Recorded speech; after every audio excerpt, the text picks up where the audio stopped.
Welcome to Lucid Dreams. I hope you like this podcast.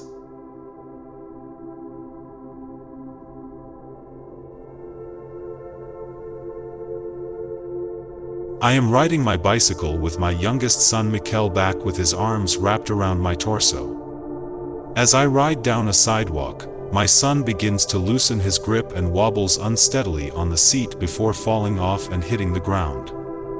Ow! Mikel squeals as I immediately stop and get off the bike to see if my son is okay.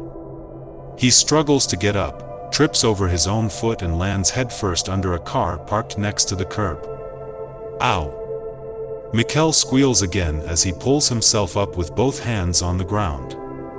Just as I reach over to my son to give him a hand, he reaches for the vehicle's chassis and cuts his finger on something sharp. Ow! Ow! Ow! Ow! Mikel cries out even more distressed than before as blood gushes from his index finger. Such bad luck. I think to myself, noticing that I don't recognize the environment. Despair quickly turns to suspicion about the circumstances. Am I dreaming? The surroundings are out of focus, so I rub my hands together while wishing for visual clarity. The summer weather is wonderful and I am standing on the side of a dirt road with green vegetation and trees trimming a vivid blue sky. Realism, 100%. There is no sidewalk, no bicycle, no parked vehicles, and my son is no longer present. I turn around to see where I had originally traveled from in my dream and find a mansion a few feet away from me on the same side of the road. I remember Project Elijah's cat experiment and immediately dash to the front lawn of the palatial home in front of me. As I round the corner of a gray brick wall, I imagine that, on the floor immediately behind it, I will find a piece of paper with the image of a cat, but all I see is a mosaic stamped in the open air. I turn around to find a metal mailbox next to a white picket fence and immediately check its contents, hoping to find the image of the cat. I reach inside the object and pull out a folded sheet of paper with the words in pencil, "It's time to get creative," on the side that is directly visible. I keep moving and enter the mansion as I unfold the paper. The somber interior of the house doesn't seem to match its grand external appearance, and the vividly orange shape that marks the sheet of paper in my hands is much more captivating. It's a cartoon that looks a bit like Jim Davis's Garfield, but this character appears to be a cross between a cat and a bird, where his head and cheeks are mostly feline, but his bright yellow upper lip ends up taking the shape of a cute beak. I find the image inspiring and really don't care that it doesn't resemble Project Elijah's cat in the slightest. It's a finished piece of comic art. When I check the text, I find it has changed to italics. We are creative. When I walk into a dark room barely lit by the sun's rays coming from a curtained backdrop, the atmosphere collapses and I'm back in bed. My wife is urging me to get up because we have work to do. I write down my dream experiences and reflect on them, realizing that the dream I had was expressing my fears associated with taking my son to school on my bike. After all, I had taken him to school just before returning home for a nap. Those fears were highlighted psychologically with hyperbole during REM sleep. The brief phase experience served as a reminder that there is no such thing as an artist's creative block, with lucid dreams available as inspiration. I wake up to the sound of the alarm, very tired, having slept barely 4 hours.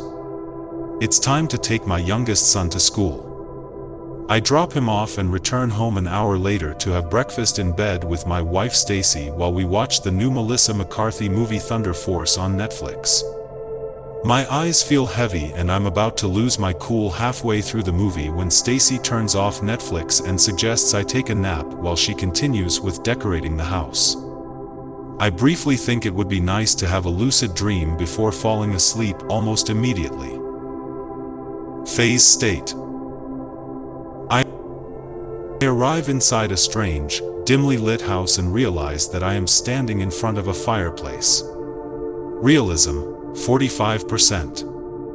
I know that this ill-formed environment is not real and requires some depth, so I rub my hands together as I walk toward a door. I can hear my hands rubbing as well as my deliberate footsteps on a wooden floor. I also think I can hear the sound of television in the real world, like unintelligible voices from a news channel, superimposed on the dream world.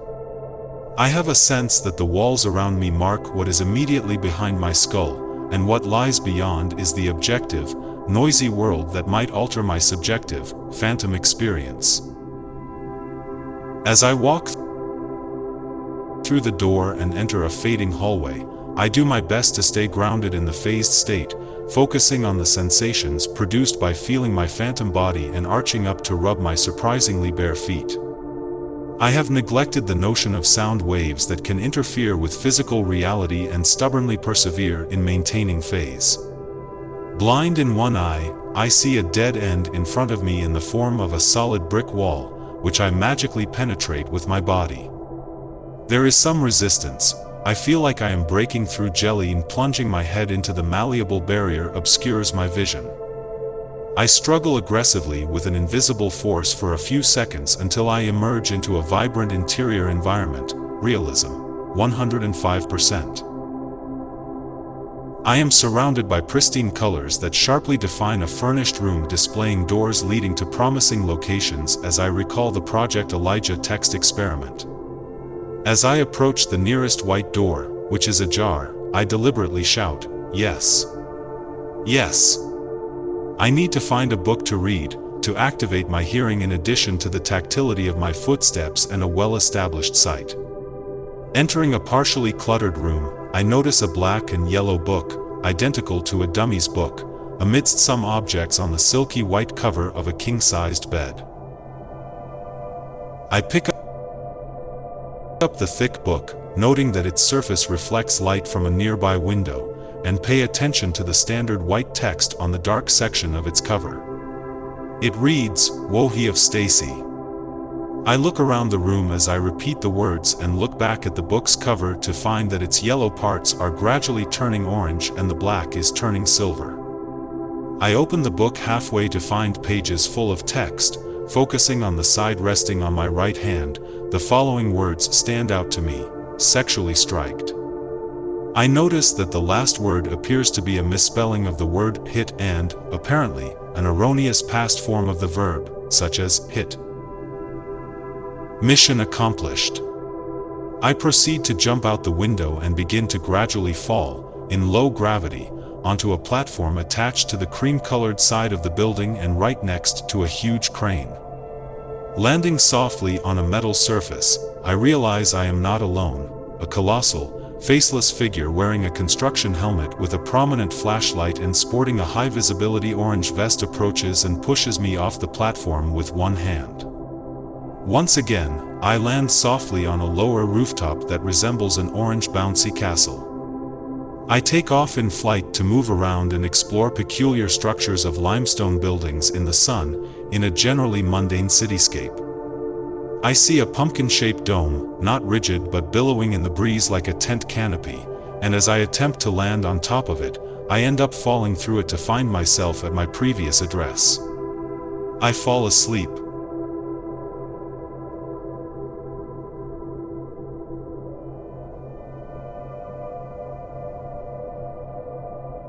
This podcast is over. See you in the next one. If you want us to share your experience in a podcast, write us to the email you will find in the description. Don't forget to subscribe and hit the little bell, so you don't miss any new video. See you next time.